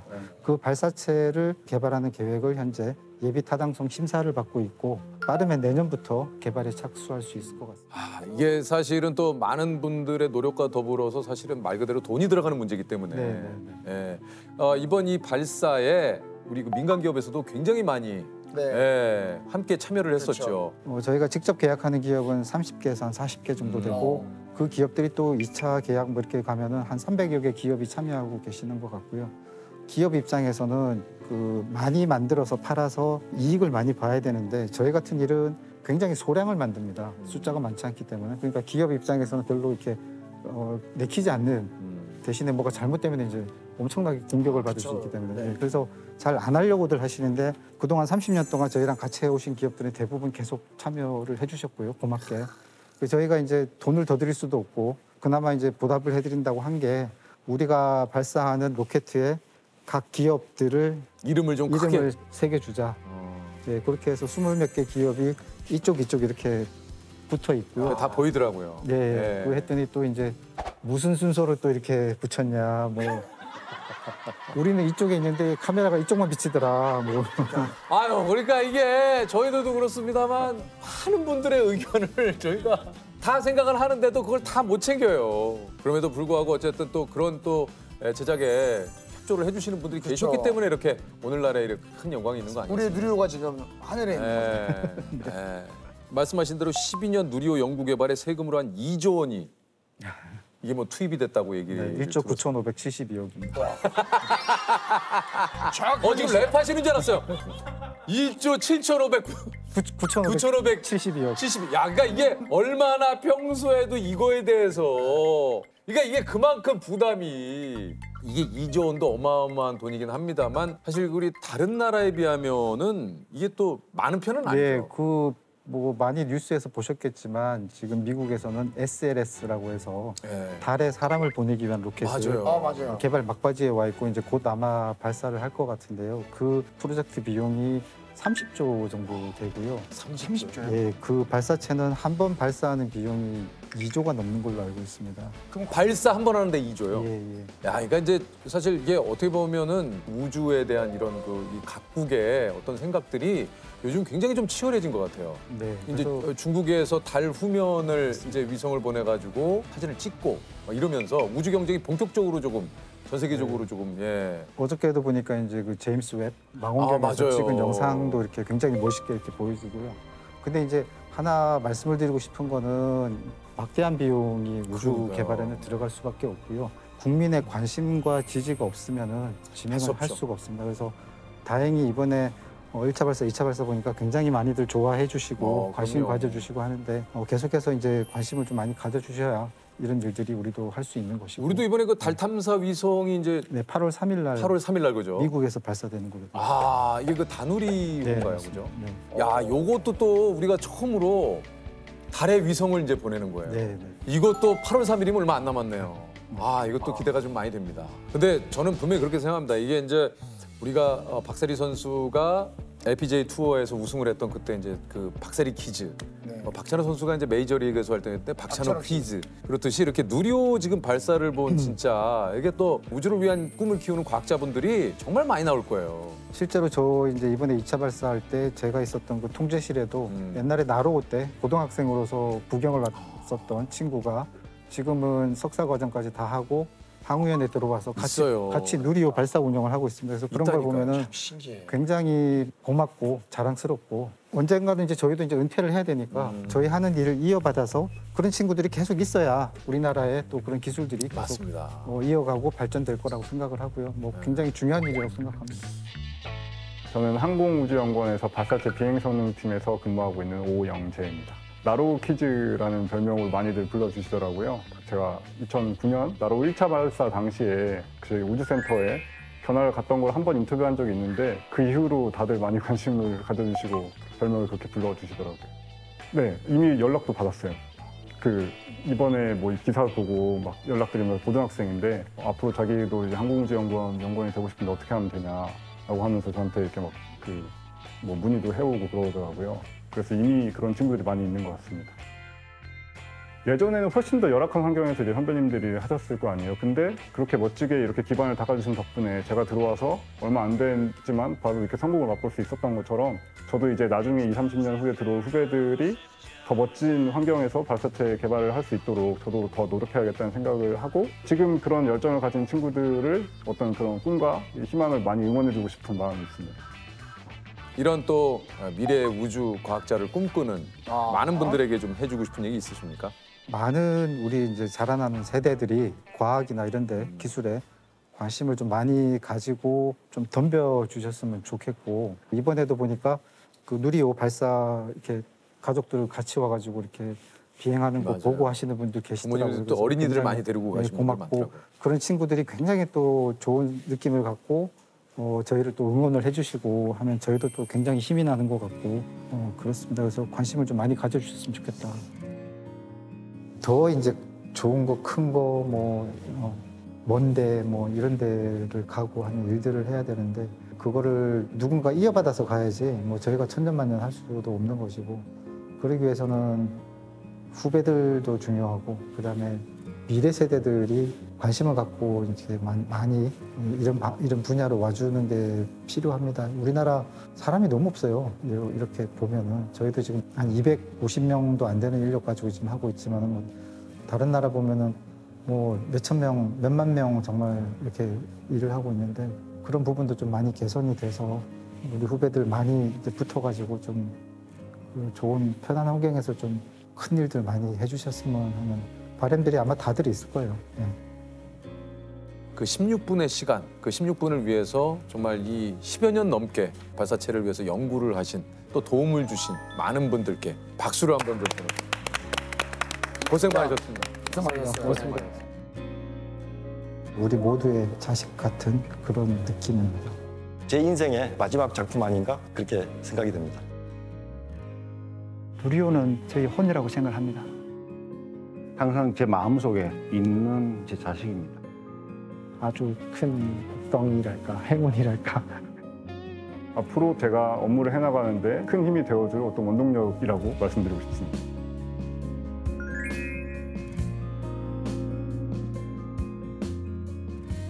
아유. 안녕하세요. 예, 안녕하세요. 안녕하세요.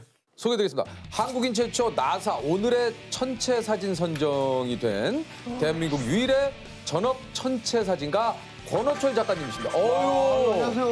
네, 반갑습니다.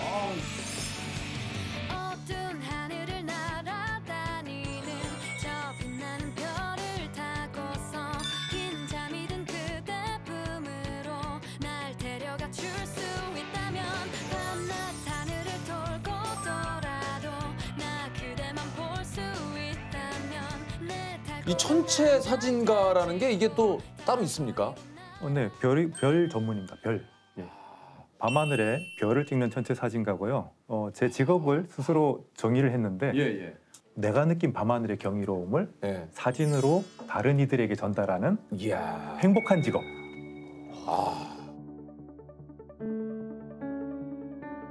아니 혹시 저기 천문학과나 뭐 이런 데 나오셨습니까? 아니요, 저는 전공은 천문학과는 아니고요. 조선해양공학입니다. 조선해양공학이요? 네, 배 만드는 거요. 원래는 학교 초중고 다니면서 저는 비행기를 만들겠다고 이게 12년 동안 생각했어요. 네. 그런데 막상 이제 대학 원서를 쓸 때가 되니까 담임 선생님이 항공우주공학 좀 높은데 이건 반반. 조금 낮춰서 조선해양공학 쓰면 이거는 거의 될 것 같아. 아까 점수에 맞춰서 가셨다는 얘기군요. 네, 점수에 맞춰서 갔습니다. 저희 때는 뭐 대부분이 이제 원하는 과도 있지만 그래도 이왕이면 좀 점수에 맞춰서 서울대를 장학금을 받고 들어갔죠. 서울대 가 있어요? 그럼 아까 우리 뭐 할 필요 없는 얘기를 했네. 아니 그 저 학교 생활은 좀 어떠셨어요? 학교 가서는 사실 뛰어난 친구들이 많이 있어가지고 그래서 우수한 성적으로 입학하고 우스운 성적으로 졸업했죠. 네. 아무리 우스운 성적이라도 저희 거 보시면 박장대소 하실걸요? 어느 쪽에 가양동 살았거든요. 네네. 그래서 성적표가 가양이 좀 있었어요. 선생님이. 거기에 맞춰서? 선생님이 야, 너 뭐 가양동 산다고? 가양. 야, 이사도 안 가니? 이사도 안 가? 막. 아니 그 천체 사진을 찍으신 지 얼마나 되셨습니까? 92년부터 찍었으니까요. 네. 오래되죠. 한 29. 예, 그 정도 됐습니다. 네. 고등학교 때부터 별을 굉장히 좋아하게 됐어요. 그래서 대학교 입학하자마자 아버지 카메라를 뺏어다가 그때부터 사진을 시작하게 됐습니다. 근데 왜 이렇게 별을 좋아하셨던 거예요? 별을 좋아하는데 사실 이유가 없어요. 뭔가 싫어하는 데는 이유가 있지만 좋아하게 되는 거는 이유가 없어요.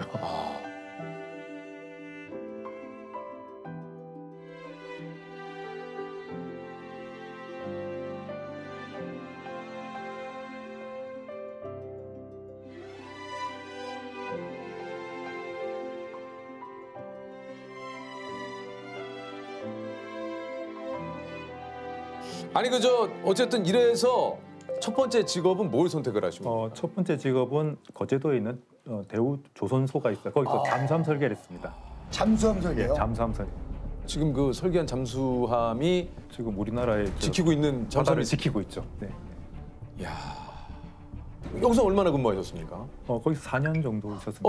왜 그만큼 하셨어요? 들어가기 그렇게 힘든 데를. 일은 재밌는데 생활이 행복하진 않았어요. 그때 그 벤처 붐이 IMF 끝나자마자 벤처 붐이 불었거든요. 그래서 벤처 쪽에 굉장히 자유로운 분위기가 동경을 했기 때문에 또 소프트웨어 개발하는 쪽으로 전직을 했어요. 그러다가요. 이게 또 소프트웨어 개발하는 업무를 해보시니까 어떠셨습니까? 너무 재밌죠. 제가 생각한 대로 뭔가가 만들어지니까 너무 재밌어요. 근데 올해는 못 갔죠. 벤처 붐도 꺼지면서 회사가 좀 어려워지고 막 또 오래 못 다니고 또 다른 또 벤처를 또 가게 됐죠. 모바일 컨텐츠 쪽 사업을 했어요. 뭐 컬러링, 뭐 벨소리 이런 거 하던 그런 서비스를 해봤거든요. 이건 어떠셨습니까? 그것도 일은 재밌었어요. 근데요? 그 이쪽 사업은 이게 항상 그 주기가 좀 짧아요. 왜냐면 유행이 또 짧아지니까 그런 문제도 있고. 아니 근데 제가 좀 쭉 들어보니까 일은 재밌는데 계속 떠나시는데요. 역마살이 좀 있나 봅니다 지금. 아니 그래서 또 그 이후에 또 다른 회사로 옮기셨어요? 네네. 대기업이잖아요. 네, 대기업이죠. 근데요? 그래도 5년 다녔습니다. 그래도 생각보다 오래 다니셨네요. 네. 와 근데 대단하신 게 어디 회사를 가겠다라고 그러니까 또 갈 수 있는 게 그죠? 합격을 하시는 거네요.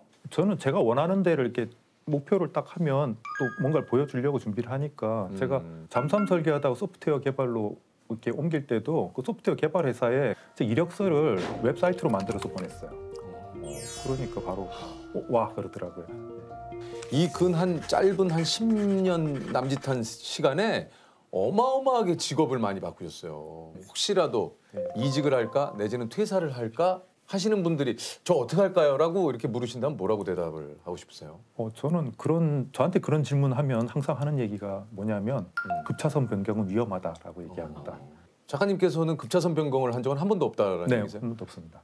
사실은 전체 사진가로 전업하려는 준비를 거의 10년을 했어요. 제가 10년 이상 어떻게 하면 사진으로 먹고 살 수 있을까 고민하다가 이제 때가 됐다라고 생각하고 그만뒀기 때문에 사직서 낼 때가 굉장히 결정적이었는데 회사 한 5년쯤 돼서 스트레스를 굉장히 많이 받고 몸도 안 좋고 마음도 안 좋은 상황에 오로라 여행이 계기가 됐어요. 오로라를 본 게.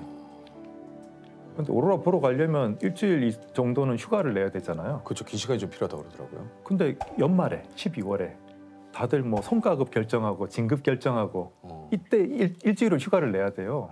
갔다 오면 이제 책상이 없을지도 모르는 그렇죠. 그런 상황인데 엄청 욕 먹으면서 그냥 휴가 내고 갔어요. 왜냐하면 오로라니까. 오로라 보니까. 욕을 먹으면서 가신 거예요? 네, 엄청 싸우고 갔죠. 그 오로라를 보면 사실 그 카타르시스죠. 일종의 카타르시스. 오로라는 밝아질수록 이 움직임이 빠르거든요. 그래서 좀 초록색이 밝아지면 오로라 댄싱 단계가 돼요. 그래서 댄싱이 되면 이제 오로라가 막 춤을 추죠. 막 그 다음 단계 오로라 폭풍이에요.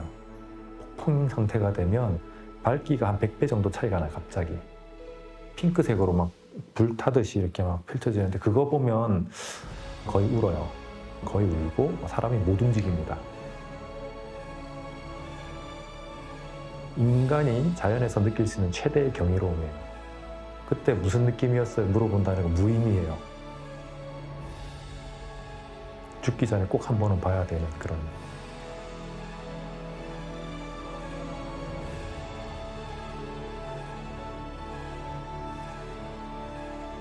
저는 이 오로라도 굉장히 처음 봤으니까 굉장히 신기한데 이 오로라보다 더 신기한 걸 본 거예요. 뭐예요? 같이 갔던 사람들 월급장이 하나도 없었어요. 그럼요. 다 뭐 사진가, 만화가, 블로거, 글 쓰는 사람 이런 사람들인데 다 자기 하고 싶은 대로 하는데 살아 있더라고요. 안 굶어 죽고. 하고 싶은 거 하고 사는데 밥을 안 굶는 데잖아. 너무 신기해가지고 충격을 받고 이제 들어왔는데 12월 초에 이렇게 휴가를 일주일 갔다 오니까 얼마나 회사에서 갈구겠어요. 일주일 휴가 갔다 온 이후에 그 분위기가 어땠습니까? 그 회사 분위기 궁금한데요. 그렇게 회사에서 괴로운 일 많이 당하잖아요. 그러면 사직서 낸다는 얘기가 목에 탁 걸리지만 못 하잖아요. 이거 뱉는 순간 진짜 끝이니까. 네. 근데 뱉어지더라고. 뭐라고 뱉었어요? 회사 그만두겠습니다. 이게 목에 딱 걸려있던 게 툭 튀어나오더라고. 나도 모르게. 저도 모르게. 그 다음 날 가서 싹 빌어요. 원래는 감정에 앞서서 제가 네. 근데 그렇게 툭 뱉고 나서 그날 밤에 누웠는데 마음이 너무 편한 거야. 너무 편한 거야. 이거 이제까지 내가 이걸 왜 못했나 그 느낌이 들더라고요. 그래서 그 다음날 정식으로 사직서를 제출했죠. 집사람은 아 드디어 올 게 왔구나 그 생각을 했다고 그러더라고요. 그에 무슨 일이 있었냐면 건강검진을 하러 갔는데 의사가 보호자를 불렀어요. 위벽이 다 헐어 내려서 그냥 놔두면 이게 위암으로 발전해서 죽을 수도 있다. 본인이 아니고 보호자를 불러서 얘기를 하니까 이 사람이 스트레스 정말 많이 받나 보다 그 생각을 하고 이번에 그만둔다고 그러면 말리지 말아야지 그 생각을 했대요. 네. 야, 한편으로는 이제 작가님이 이렇게 웃으면서 이 얘기를 하시지만 이게 말 그대로 속이 그냥 이게 완전히 그냥 상한 거잖아요. 각자가 아마 알게 모르게 엄청난 스트레스를 많이 받고 있을 거예요. 사람이 화가 이만큼 항상 차 있어요. 누가 조금만 건드려도 이제 폭발하는 거죠. 그때 같이 일했던 사람은 요즘 만나면 그때 회상하면서 그런 얘기 하더라고. 가족들이 참 힘들어했다고 자기 때문에. 자기가 그렇게 화난 사람 모드로 계속 사니까 가족들이 굉장히 힘들어했었다고. 되게 재밌는 게 뭐냐면 그만두고 나서 6개월 뒤에 병원에 가서 건강진단을 받았는데 깨끗해요. 깨끗해. 6개월 만에 깨끗해졌어요. 회사 생활을 이렇게 뭐 한마디로 표현한다면 14년의 회사 생활이 좀 뭐였다고 좀 생각을 하시는지. 뭐 한 글자로 줄이면 헬. 헬이요? 헬.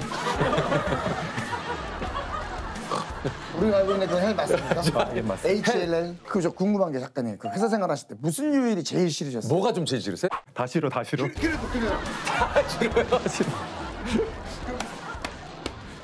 근데 토요일은 괜찮잖아요. 토요일은. 토요일도 이래요. 아 진짜요? 맨날 야근. 매주 금요일 저녁 6시에 회의를 하던 회사가 있었어요. 매주 금요일 저녁 6시에. 와, 내 회사도 아닌데 금요일. 근데 그게 보통 한 새벽 한 2, 3시쯤 끝나요. 근데 그 새벽 2, 3시쯤 끝나는 그 회의의 결론이 뭐냐면 월요일 아침까지 보고서 올려놔.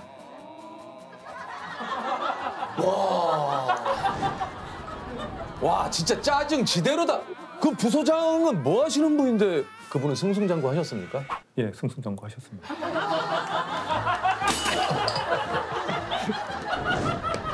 아유, 열받아. 씨. 야, 성공하셨네. 아니 근데 막상 내가 이제 이렇게 사느니 내가 했어요. 네.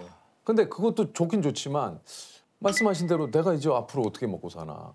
다음 달부터 월급이 안 들어오잖아요. 네, 그게 굉장히 위험하죠. 사실 저도 첫 해에는 수입이 3분의 1로 툭 떨어졌어요. 3분의 1. 3분의 1로. 천체 사진 작가로 이제 이름을 이제 알리시게 된 계기가 있습니까?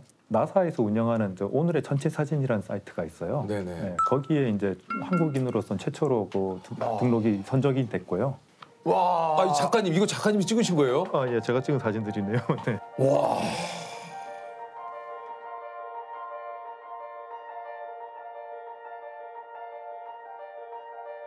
여섯 번 선정이 됐습니다. 잠깐 이걸 어떻게 찍으시는 겁니까? 이게 이때는 밤에 별똥별이 떨어진 거예요? 수만 개가 떨어지던 날이었어요.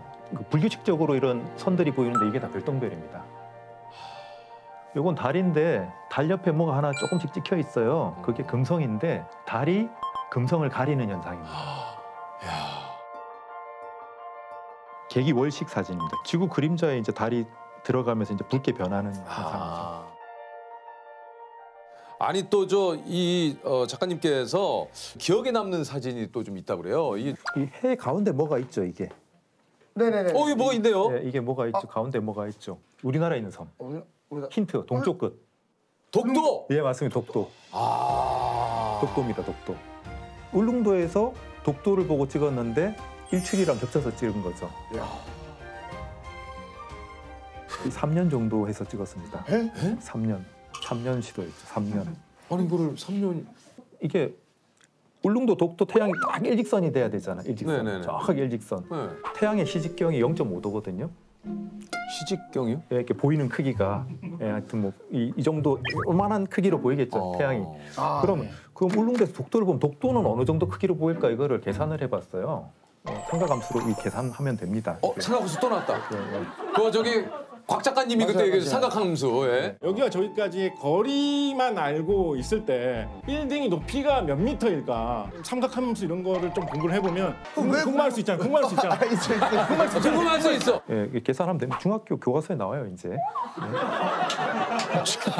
중학교 교과서에 왜 난 모를까? 그래서 계산해 보면 이게 독도가 어느 정도 크기로 보일지가 이제 계산이 돼요. 아 그러면 이 정도 딱 독도가 해 가운데 딱 들어가겠구나. 이걸 계산을 하고 찍었는데 첫 회에는 실패한 게 날씨 때문에 실패한 줄 알았어요. 근데 두 회째 이제 시도하는데 또 실패하니까 날씨 좋은데도 이게 안 보이더라고요. 실패하고 이게 울릉도에서 이제 육지로 이제 들어오는 배에서 가만 생각해 보니까 뒤에 울릉도가 이렇게 멀어지는데 이렇게 해수면 밑으로 내려가더라고요, 울릉도가. 그때 이제 안 거죠. 내가 실수한 게 뭔지. 해수면 밑으로 내려가는 거랑 뭔 상관입니까? 제가 지구가 둥글다는 걸 생각을 못했어요. 평소에 지구가 둥글다는 거 못 느끼고 살잖아요, 전혀. 못 느끼죠. 그런데 울릉도에서 독도를 찍으려고 하면 90km 가까이 떨어져 있기 때문에 지구가 둥글어서 독도가 수평선 밑으로 내려가 버려요. 그러니까 높이도 맞아야 돼, 높이가. 울릉도가에서 독도가 볼 때 독도가 정확하게 보이는 높이가 있어요. 그거를 생각을 못 했더라고요. 어떻게 합니까? 그것도 삼각함수로 계산해 보면 돼요. 야, 그럼 우리가 유퀴즈를 통해서 삼각함수가 우리 인생에 얼마나 중요한지에 대해서 이게 딱 사진 딱 찍힌 순간 기분이 어떠셨어요? 와 정말 심장이 벌렁벌렁, 심장이 벌렁벌렁하죠. 이 순간을 봤을 때. 옛날부터 이제 영토 범위 자체가 이제 눈으로 보이는 데까지가 우리 영토다 했기 때문에 그래서 일본에서는 울릉도에서 독도 안 보인다고 하지만 이렇게 찍힌다는 걸 당연히 증명을 했고. 이게 작가님이 이 얘기를 하신 게 여기 보니까 세종실록 지리지에는 날씨가 맑은 날 울릉도와 독도가 서로 보인다. 이 기록이 있대요. 그게 딱 50페이지 셋째 줄에 나와 있습니다. 그러니까 이게 실제로 맑은 날 눈으로 보이는가 안 보이는가가 굉장히 이게 중요한데 실제로 이거를로 증명이 됐다라는 거죠. 네. 아니 그래서 요 이제 찍어둔 독도 일출 영상을 국가에 제공을 했다고 그래요.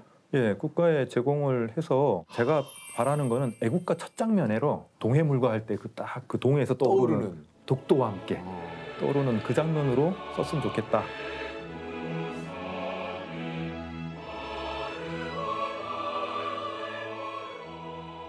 아니 저 회사를 다닐 때와 지금을 좀 비교. 아까 뭐 얘기만 들어도 이거는 뭐 비교할 것도 없을 것 같은데 그래도 좀 어떤 점이 좀 가장 행복하고 좋으신지. 지금 굉장히 행복한 거는 시간을 내 마음대로 쓸 수 있다는 거. 아침에 지옥철 안 타도 되고 낮에 한가할 때 영화 볼 수 있고 혼자. 정년이 없는 직업이고. 아 부럽네요. 그리고 또 장점이라고 하면 하기 싫은 일이 있을 때 내가 선택을 할 수 있어요. 하기 싫은 일이 들어오면 까짓거 굶으면 돼요. 남들은 보면서 와, 저 사람 밤에 잠도 못 자고 무거운 장비 막 짊어지고 혼자 다니고 한 자리에서 너무 오래 앉아 있고 남들은 그걸 걱정을 하는데 저는 야근으로 단련돼서 이 정도는 뭐 일도 아니다. 네. 네. 3일씩 그 72시간씩 한 자리에 앉아서 촬영할 때도 있거든요. 괜찮아요. 야근으로 단련돼서. 회사를 그만두지 못하고 망설이는 분들에게 네. 오늘 뭐 이 자리를 빌어서 좀 하시고 싶은 얘기 있습니까? 어차피 인간은 우주 먼지거든요. 어차피 우주 먼지라면 제 모토가 행복한 우주 먼지가 되자 이건데 행복한 우주 먼지가 되려면 하고 싶은 걸 해봐야 돼요. 하고 싶은 건 못하고 그냥 매여만 계속 살면 인생 되게 짧거든요. 어영부영 하다 보면 이제 향 맡고 있는 거죠, 병풍 뒤에서. 향까지 나오니까 이게 갑자기 눈이 번쩍 뜨이네요. 저는 우주를 보고 살아왔기 때문에 그걸 일찍 깨달은 것 같아요.